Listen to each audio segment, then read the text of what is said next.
সকল শিক্ষার্থী ও অভিভাবকদের আমার চ্যানেলের পক্ষ থেকে জানাই আন্তরিক শুভেচ্ছা ও ভালোবাসা। আজকে আমরা আলোচনা করব নতুন একটি কোয়ালিটেটিভ প্রপার্টি হিমাঙ্কের অবনমন নিয়ে।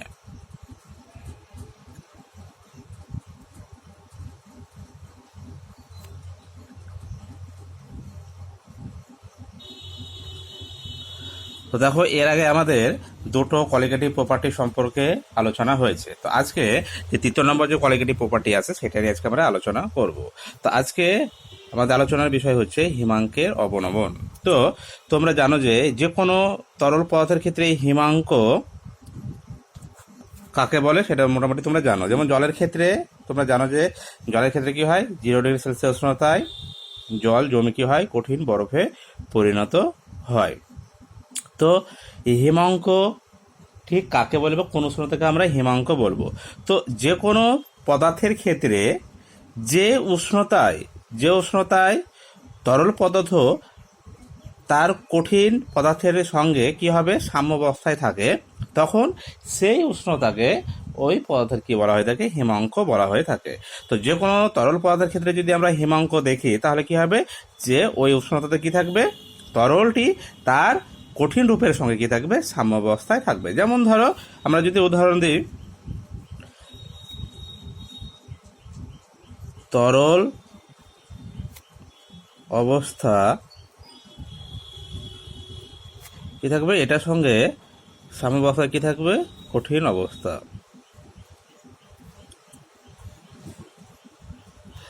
এবার ধরো যদি আমরা উদাহরণ দিই জলের ক্ষেত্রে, তো জলের ক্ষেত্রে 0°C উষ্ণতায়, কত ডিগ্রি সেলসিয়াস উষ্ণতায়, 0°C উষ্ণতায় জল সেটা কি হয়, বরফে পরিণত হয়। তখন তাহলে কি জলের যে তরল অবস্থা সেটা হচ্ছে কি জল, আর তার কঠিন রূপ হচ্ছে কি বরফ, তাই তো? তাহলে 0°C উষ্ণতায় কি হবে, জল বরফের সঙ্গে কি থাকে, এরকম ভাবে সাম্যাবস্থায় থাকে। সেই কারণে জলের ক্ষেত্রে তার হিমাঙ্ক হচ্ছে কত, 0°C। তাহলে কি হচ্ছে, যে কোনো পদার্থের ক্ষেত্রে যে উষ্ণতায় তার তরল অবস্থা এবং তার কঠিন অবস্থা দুটো কি থাকবে, সাম্যাবস্থায় থাকে, সেই উষ্ণতাকে কি বলা হয়ে থাকে, হিমাঙ্ক। আচ্ছা, এবার আমরা জানবো যে হিমাঙ্কের অবনমন। তো হিমাঙ্কের অবনমন কি? আচ্ছা,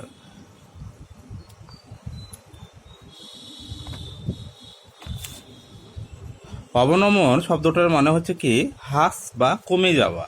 তাহলে হিমাঙ্কের যে মান সেটা কি হবে, কমে যাবে। ধরো এরকম একটি বিশুদ্ধ দ্রাবক নিয়েছে, তো বিশুদ্ধ দ্রাবক যে কোনো হতে পারে, সেটা কি জলও হতে পারে। তো ধরে নিলাম যদি এখানে জল নিই, তাহলে এই জলের যে হিমাঙ্ক সেটা কত হবে, সেটা হবে 0°C। যখনই ধরো, বা জল না বলে আমরা যে কোনো তরল দ্রাবক নিতে পারি, তাই তো? তো এক কথা ধরি তার হিমাঙ্ক হচ্ছে, ধরে নিলাম TF। এবার যদি এটা জল হয় তাহলে কত হবে, TF এর মান কত হবে, 0°C হবে। এবার এর মধ্যে যদি কি করা হয়, কোনো কঠিন অনুদ্বয়ী তড়িৎ অবিশ্লেষ্য কঠিন দ্রাব্য যোগ করা হয়, দিয়ে কি করা হয়, দ্রবণ তৈরি করা হয়।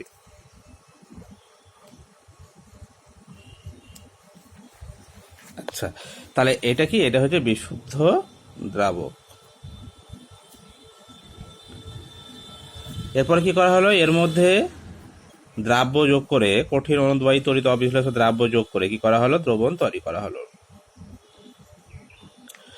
তো যখনই দ্রবণ তৈরি করা হলো, তখন এই দ্রবণের ক্ষেত্রে এই যে দ্রবণের যে হিমাঙ্ক, অর্থাৎ যখন এটা কি হবে, কঠিন রূপে যাবে, তো কঠিন রূপে কে যাবে, এর মধ্যে যে দ্রাবকটি রয়েছে দ্রবণের মধ্যে, সে দ্রাবকটি কিসে পরিণত হবে, কঠিনে পরিণত হবে। এবার এখানে যে দ্রাবকটি যে উষ্ণতায় হিমাঙ্কে পরিণত হয়েছিল, এখানে কি হবে, এখানে দ্রাবকটি দ্রবণের ক্ষেত্রে তার চেয়ে কম উষ্ণতায়, আরও কম উষ্ণতায় কি হবে, ও কঠিনে পরিণত হবে। তো ধরি সেই কম উষ্ণতাটি হচ্ছে TF'। তাহলে এই যে TF' দেখছো, তাহলে এখানে TF গ্রেটার দ্যান কি হয়েছে, TF'। অর্থাৎ কি হলো, যে এখানে যে উষ্ণতায় কি হয়েছিল, তরল দ্রাবকটি কি হয়েছিল, কঠিনে পরিণত হয়েছিল, এইখানে সেই উষ্ণতা কি হয়েছে এখানে কমে গেছে, কমে কত হয়েছে টিএফ ড্যাশ উষ্ণতা এখানে কি হয়েছে, দ্রবণের মধ্যে যে দ্রাবকটি রয়েছে সেই দ্রাবকটি কি হবে তার কঠিনের সঙ্গে কি থাকবে এই উষ্ণতায় সাম্যাবস্থায় থাকবে, তাহলে এটা কি হবে তখন তার হিমাঙ্ক হয়ে যাবে টিএফ ড্যাশ। তাহলে দেখো কমে গেল কতটা, তাহলে হিমাঙ্কের অবনমন হলো কতটা, তাহলে হিমাঙ্কের অবনমন অতএব হিমাঙ্কের অবনমন অবনমন কতটা হয়েছে টিএফ মাইনাস টিএফ ড্যাশ। তো এ হচ্ছে হিমাঙ্কের অবনমন বা হিমাঙ্কের হ্রাস। আচ্ছা, তো এ তো বুঝলাম যে হিমাঙ্কের অবনমন কি। তো এবার জানবো আমরা যে এই হিমাঙ্কের অবনমন কেন হয়, তার কারণটা কি। তো এই হিমাঙ্কের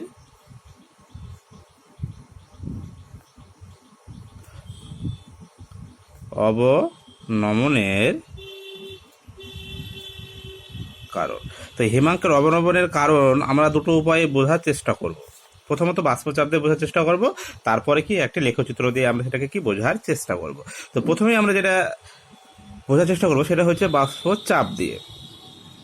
ধরো এটি হচ্ছে একটা বিশুদ্ধ দ্রাবক, ধরে নাও একটা জল, কি নিয়েছি আমরা বোঝার সুবিধার্থে আমরা ধরে নিলাম এটা হচ্ছে জল।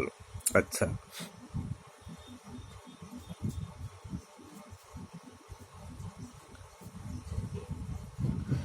তাহলে এই যে জলটি রয়েছে জলটি কি এখন বিশুদ্ধ অবস্থা রয়েছে, তার তার কারণ হচ্ছে এর মধ্যে কোনো অনুদ্বায়ী কোনো তড়িৎ অবিশ্লেষ্য দ্রাব্য এর সঙ্গে যোগ করা হয়নি।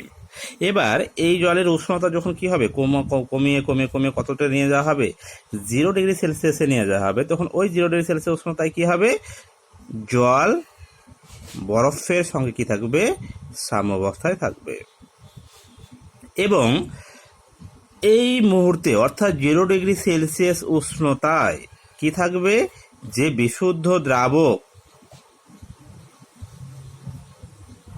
এবং কঠিন দ্রাবক, কঠিন দ্রাবক মানে যদি জল হয় তাহলে সেটা কি হবে বরফ, তাই তো কঠিন, তখন তার কঠিন রূপ কঠিন দ্রাবক, এই দুটোর যে বাষ্পচাপ 0 ডিগ্রি সেলসিয়াস উষ্ণতায় কি হবে সেটা সমান হবে। বাষ্পচাপটা যদি আমরা এইভাবে দেখাই মান দিয়ে, ধরো এইটা হচ্ছে এই যে এই পর্যন্ত দেখছো এটা হচ্ছে বিশুদ্ধ দ্রাবকের বাষ্পচাপ, তাহলে 0 ডিগ্রি সেলসিয়াস উষ্ণতায় বরফেরও যে বাষ্পচাপ সেটাও কি হবে কঠিন বরফের বাষ্পচাপটা অর্থাৎ কঠিন যে দ্রাবক তারও বাষ্পচাপ কি হবে দুটোই সমান হবে, দুটোই কি হবে সমান হবে, তাহলে যে উষ্ণতায় কি হবে দুটোই সমান হবে সেটাই হয়ে যাবে কি তার হিমাঙ্ক। তাহলে জলের ক্ষেত্রে সেটা কত হবে 0 ডিগ্রি সেলসিয়াস। এবার এই জলের মধ্যে যখন কি করা হলো, ধরো কোনো অনুদ্বায়ী তড়িৎ অবিশ্লেষ্য কঠিন দ্রাব্য কি করা হলো এর মধ্যে মেশানো হলো,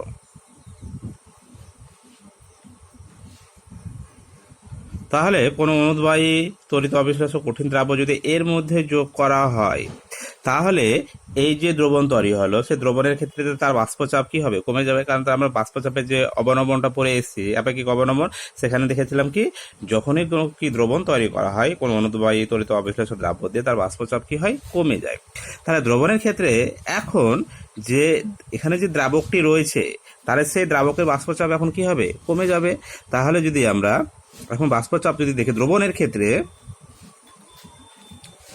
তাহলে দ্রবণের ক্ষেত্রে যদি উষ্ণতা অর্থাৎ জল, সেই জলের যেখানে 0 ডিগ্রি সেলসিয়াস উষ্ণতা কি ছিল জমে বরফে পরিণত হচ্ছিল, এখন ওই দ্রবণের ক্ষেত্রে উষ্ণতা যদি আমরা 0 ডিগ্রি সেলসিয়াসে নিয়ে যাই তাহলে কিন্তু ওই 0 ডিগ্রি সেলসিয়াস উষ্ণতায় দ্রবণের যে বাষ্পচাপ সেটা কিন্তু কঠিন দ্রাবকের সঙ্গে সমান হবে না।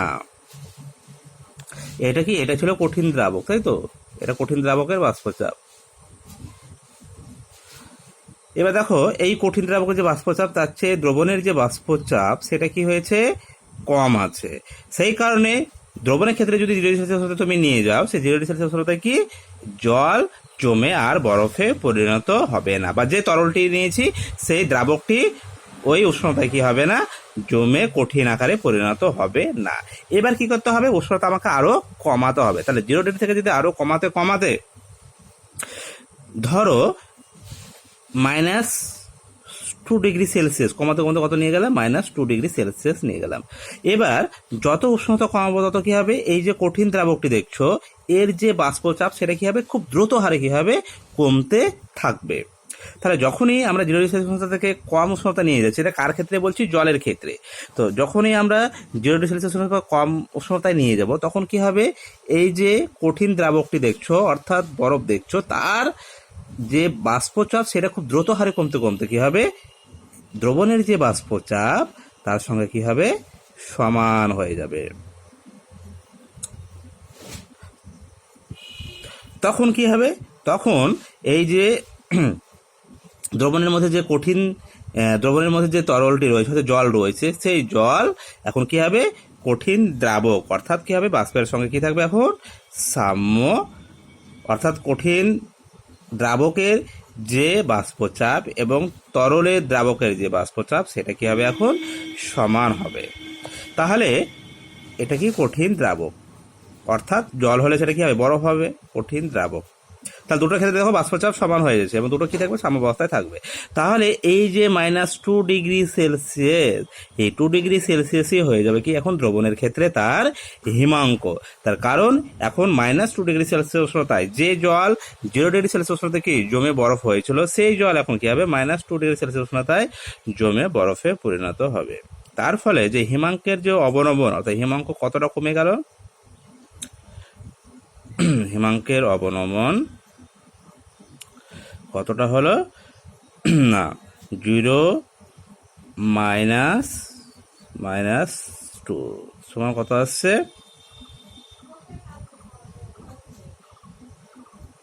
2°C।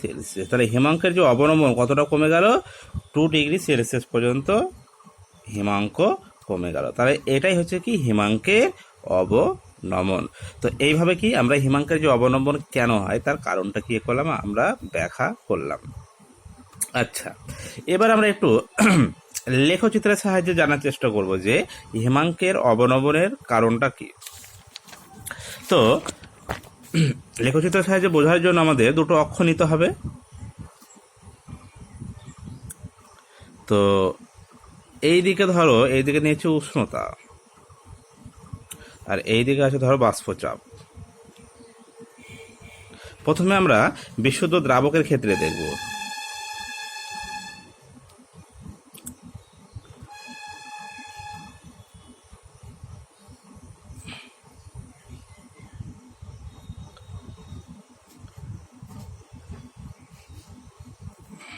এইটা হচ্ছে কার ক্ষেত্রে, বিশুদ্ধ দ্রাবক। আচ্ছা, এগুলো যদি আমরা নাম দিই, এ বি, এটা ধরো সি দিয়ে দিলাম। আচ্ছা, এবার আমরা দেখবো দ্রবণের ক্ষেত্রে।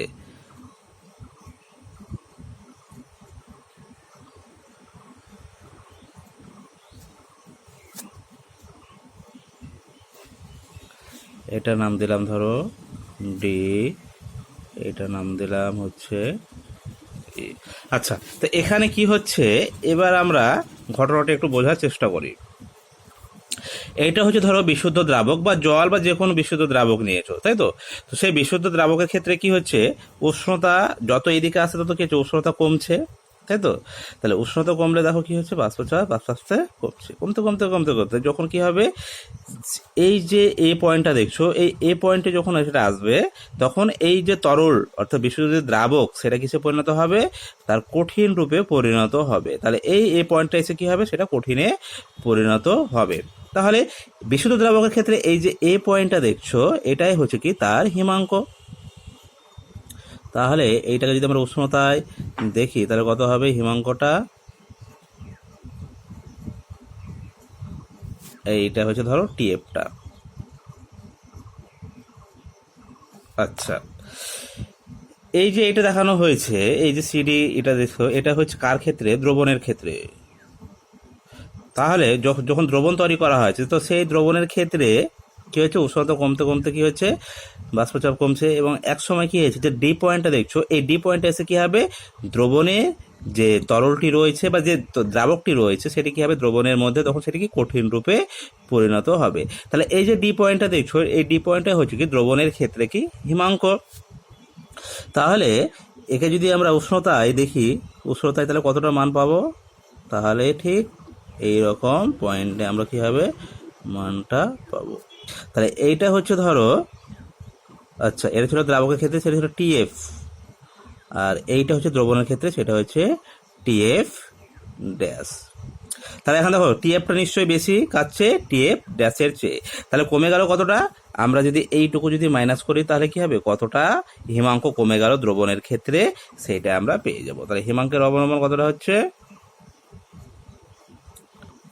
হিমাঙ্কের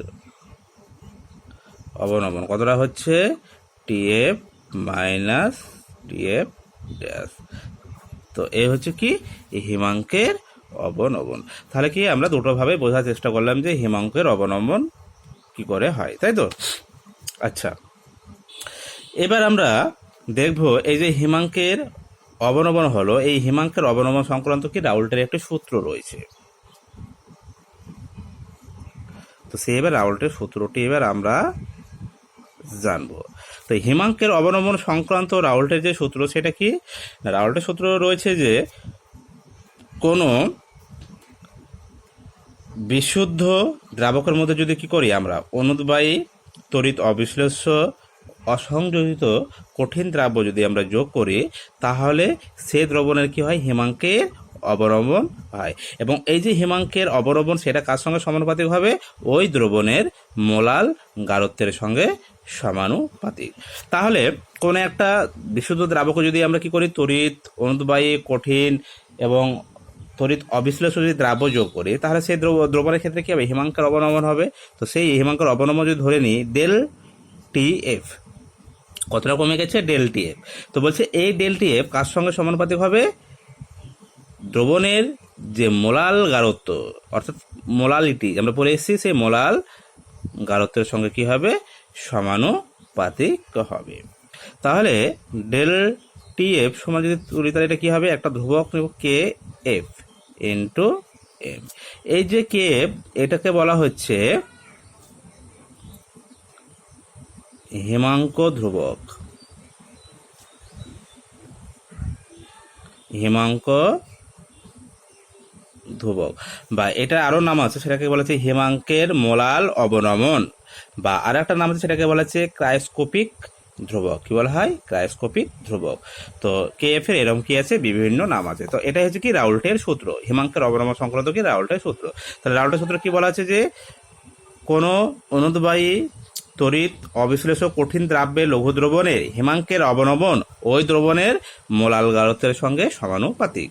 তাহলে আমরা এখান থেকে কি আমরা এই সমীকরণটি পাচ্ছি। তো এটা হচ্ছে কি রাউল্টের সূত্র হিমাঙ্কের অবনমন সংক্রান্ত। আচ্ছা, এবার আমরা দেখব যে এই যে হিমাঙ্কের অবনমন হচ্ছে, এই হিমাঙ্কের অবনমন যে একটা সংখ্যাগত ধর্ম সেটা আমরা কি করে প্রমাণ করব। তো এটা যে একটা সংখ্যাগত ধর্ম হিমাঙ্কের অবনমন, হিমাঙ্কের অবনমন একটি সংখ্যাগত ধর্ম, সেটা এবার আমরা দেখার চেষ্টা করব। আচ্ছা, তো ঠিক একইভাবে আমরা কি করব, এটাকে প্রমাণ করব যে হিমাঙ্কের অবনমন কি একটি সংখ্যাগত ধর্ম। তো তার জন্য কি নিতে হবে, দুটো পাত্রে একই দ্রাবক নিতে হবে এবং সমান পরিমাণে নিতে হবে। তো ধরো আমাদের বোঝার জন্য আমরা ধরো জল নিয়েছি, এখানেও জল নিয়েছি, এখানেও জল নিয়েছি। তো এখানে যতটা জল নেওয়া হয়েছে এখানেও ঠিক সেই পরিমাণ কি নেওয়া হয়েছে, ধরো জল নেওয়া হয়েছে, দুটোতে সমান পরিমাণে জল নেওয়া হয়েছে।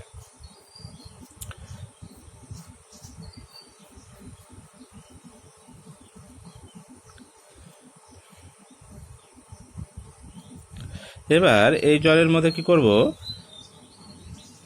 এই জলের ক্ষেত্রে ধরো এখানে আমরা গুলে দিয়েছি গ্লুকোজ, 1 মোল গ্লুকোজ।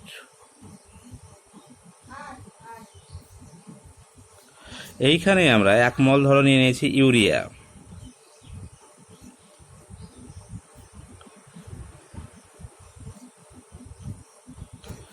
তাহলে দুটোতে কি নেওয়া হয়েছিল, প্রথমে জল নেওয়া হয়েছিল সমান পরিমাণে, তার মধ্যে প্রথমটাতে 1 মোল গ্লুকোজ, তারপরেটাতে 1 মোল ইউরিয়া নেওয়া হলো। এবার এই দুটো দ্রবণের ক্ষেত্রে হিমাঙ্কের যে অবনমন অর্থাৎ কতটা হিমাঙ্ক কমে যাচ্ছে দুটোর ক্ষেত্রে কি দেখা গেল পরীক্ষাগতভাবে মেপে। তো দেখা গেল যে এখানে যদি হিমাঙ্কের অবনমন 2°C হয়, যদি এখানে 2°C হয়, তাহলে এখানেও কত হবে? এখানেও 2°C হবে। অর্থাৎ দুটোর ক্ষেত্রে যে হিমাঙ্কের যে অবনমন সেইটা কিন্তু মানটা সমান। তাহলে দেখো এখানে কি আমরা গ্লুকোজ, এখানে কিন্তু ইউরিয়া যোগ করেছিলাম, কিন্তু কি নিয়েছিলাম? এখানে 1 মোল নিয়েছিলাম গ্লুকোজ, এখানেও নিয়েছিলাম 1 মোল ইউরিয়া। তাহলে যেহেতু দুটোকেই আমরা 1 মোল করে নিয়েছি, তার মানে তার মধ্যে যে অণুর সংখ্যা সেটা কি দুটোর ক্ষেত্রে কি ছিল? সমান ছিল। আর কণার সংখ্যা বা অণুর সংখ্যা সমান ছিল বলে দুটো দ্রবণের ক্ষেত্রে কি হয়েছে? হিমাঙ্কের যে অবনমন সেটা সমান পরিমাণে হয়েছে। তাহলে আমরা কি বলতে পারি? যে এখানে যে হিমাঙ্কের অবনমন হচ্ছে সেটা কিন্তু দ্রাব্যের প্রকৃতির উপর নির্ভর করছে না। কার উপর নির্ভর করছে?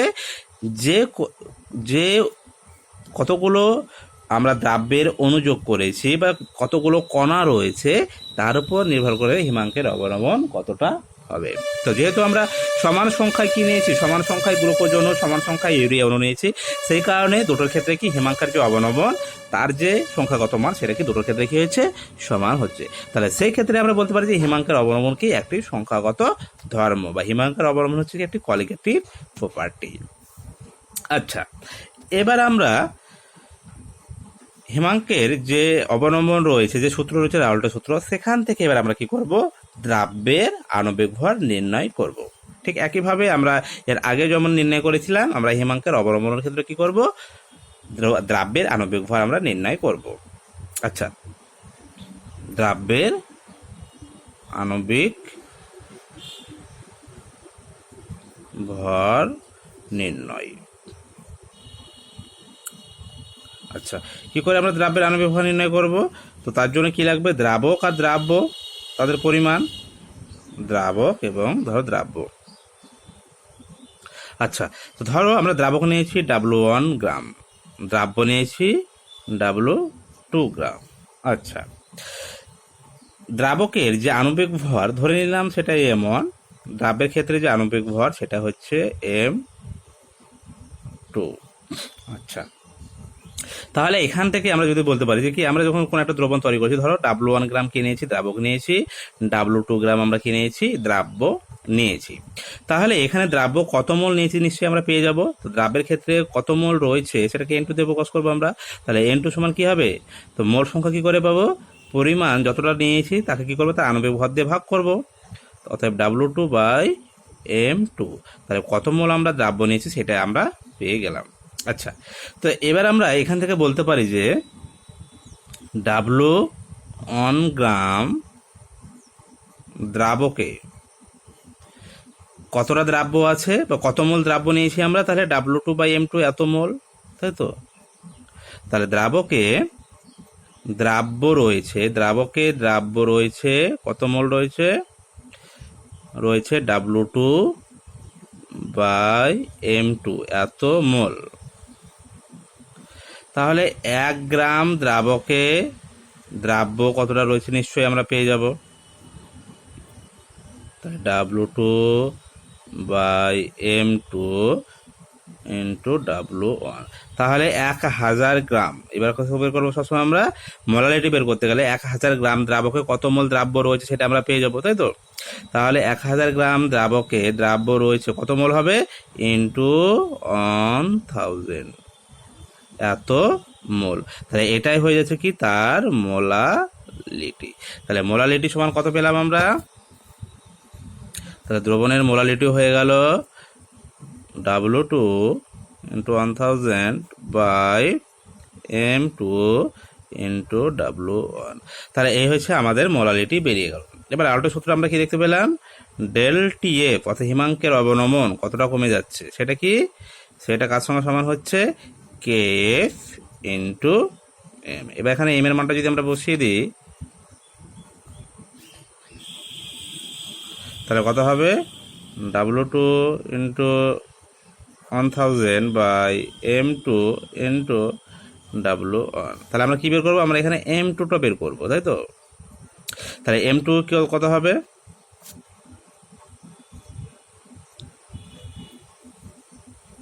আচ্ছা, তো এই যে M2, তাহলে M2 সমান কি লিখতে পারি? অতএব M2 সমান কত হবে? তাহলে M2 সমান হবে KF ইন্টু 1000 বাই W1। এবার দেখো এই যে ডেল TF সেটা কি আসবে, নিচে চলে আসবে, M2টাকে আমরা এই পারে পাঠিয়ে দিলাম, তাহলে কত হবে ডেল TF। তো এই হচ্ছে সমীকরণ, যার সাহায্যে আমরা কি করতে পারি,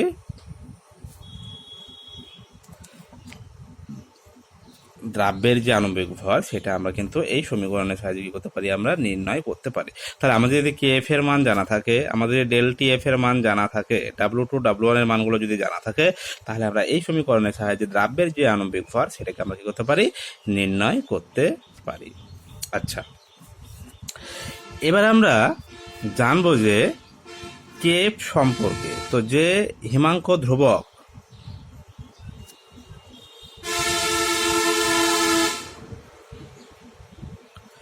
হিমাঙ্ক ধ্রুবক সম্পর্কে একটু জানার চেষ্টা করবো আমরা। তো আমরা কি পেয়েছিলাম, ডেল TF সমান কি পেয়েছিলাম, KF ইন্টু M। তো এই KF কে কি বলা হয়, এটাকে কি বললাম, হিমাঙ্ক ধ্রুবক বা হিমাঙ্কের মোলাল অবনমন বা ক্রায়োস্কোপিক ধ্রুবক। তো KF, তাহলে আমরা যদি মোলারিটি ধরো এই M এর মান যদি 1 হয়, তাহলে আমরা বলতে পারি না ডেল TF সমান হচ্ছে KF। অর্থাৎ যখন কোনো একটা দ্রবণের যে মোলালিটি সেটা যদি একক হয়, তাহলে সেই দ্রবণের যে হিমাঙ্কের যে অবনমন সেটাই হচ্ছে কি হিমাঙ্ক ধ্রুবক।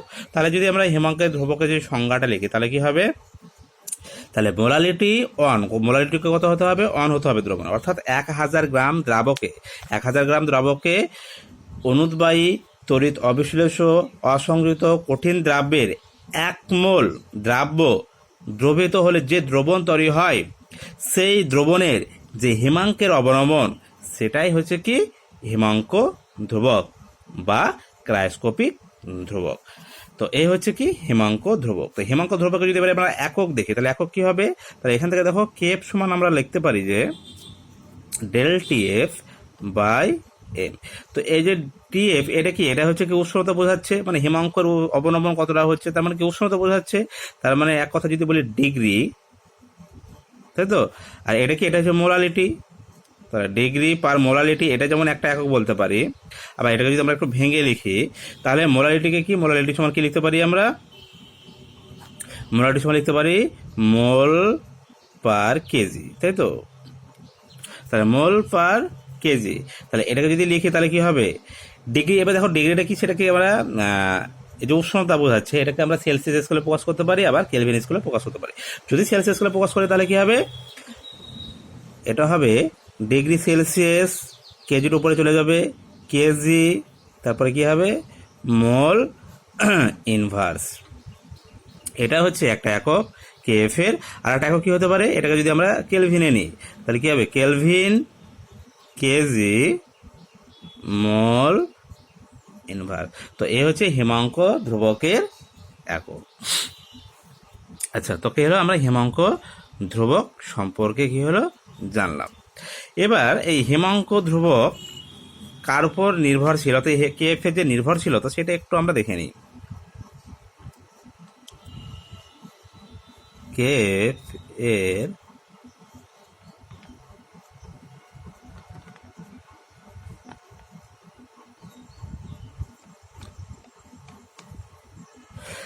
এর নির্ভরশীলতা, তো একটা সমীকরণ রয়েছে যেখানে KF সমান হচ্ছে আর TF তার স্কোয়ার বাই অর্থাৎ ইন্টু LF।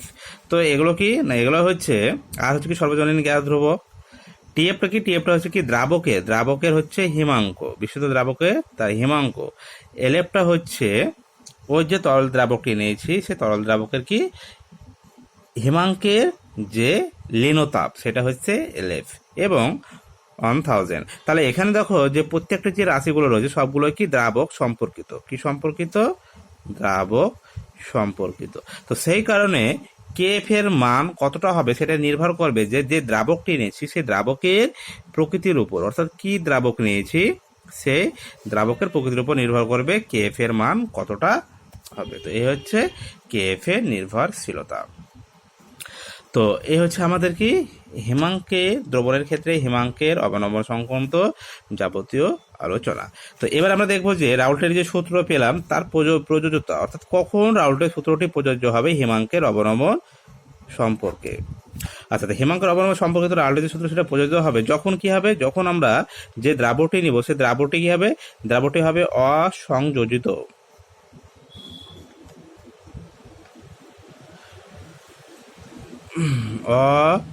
অসংযোজিত, তারপরে সেটাকে কি হতে হবে, তড়িৎ অবিশ্লেষ্য, কঠিন, আর কি হতে হবে, অনুদ্বায়ী। এবং অবশ্যই যে দ্রবণ সেটাকে কি হতে হবে, লঘু হতে হবে। তবে সেই সব দ্রবণের ক্ষেত্রে কি হবে, রাউল্টের সূত্রটি প্রযোজ্য হবে। তাহলে অসংযোজিত মানে কি, যখন কি হবে যে দ্রাবটি নেব সেই দ্রাবগুলো যাতে নিজেদের মধ্যে কি না হয়, যুক্ত না হয়ে যায়। যদি নিজেদের মধ্যে যুক্ত হয়ে যায় দ্রাবগুলো, যেমন কি হয় ড্রাইমার বা ট্রাইমার তৈরি করে নিজেদের মধ্যে যুক্ত হয়ে যায়, তাহলে কি হবে, যতগুলো আমরা কণা দিয়েছিলাম সেই কণার সংখ্যা কি হবে, দ্রবণে তখন কমে যাবে, দ্রাব্যের কণার সংখ্যা কমে যাবে। আর দ্রাব্যের সংখ্যা কণার সংখ্যা কমে যাওয়া মানে যে হিমাঙ্কের যে অবনমনের যে মান সেটাও কি হবে, পরিবর্তন হয়ে যাবে। তাহলে যে সঠিক মান সেটা কিন্তু আমরা পাবো না। একইভাবে যদি দ্রাবটি যদি তড়িৎ অবিশ্লেষ্য হয় তাহলে কি হবে, যে রাউল্টের সূত্রের যে মান সেটাই হবে। কিন্তু যদি সেটা যদি তড়িৎ বিশ্লেষ্য হয়, অর্থাৎ সেটা যদি কি হয় আয়নে ভেঙে যায়, তাহলে কি কণার সংখ্যা মান বেড়ে যাচ্ছে, আর কণার সংখ্যার পরিবর্তন যেহেতু হয়ে যাচ্ছে সেহেতু হিমাঙ্কের অবনমনের যে মান সেটাও কিন্তু কি হবে, পরিবর্তন হয়ে যাবে। তো সেক্ষেত্রে কি রাউল্টের সূত্র প্রযোজ্য হবে না। এবং দ্রাবকটি সেটাকে অবশ্যই কি হতে হবে, কঠিন হতে হবে এবং অনুদ্বায়ী হতে হবে, যাতে করে সেটা কি বাষ্পে পরিণত না হয়। আচ্ছা, অবশ্যই যে দ্রবণটি আমরা তৈরি করব সেই দ্রবণটি কি হতে হবে, লঘু দ্রবণ হতে হবে, কারণ লঘু দ্রবণ জানা যায় কি সেটা রাউল্টের সূত্র মেনে চলে। তাহলে এই যে শর্তগুলো যদি মেনে চলে সেক্ষেত্রে কি হবে, রাউল্টের সূত্রটা কি হবে, প্রযোজ্য হবে। তো এই হচ্ছে আমাদের হিমাঙ্কের অবনমন সংক্রান্ত কি যাবতীয় আলোচনা। আশা করি সকলে বুঝতে পেরেছো।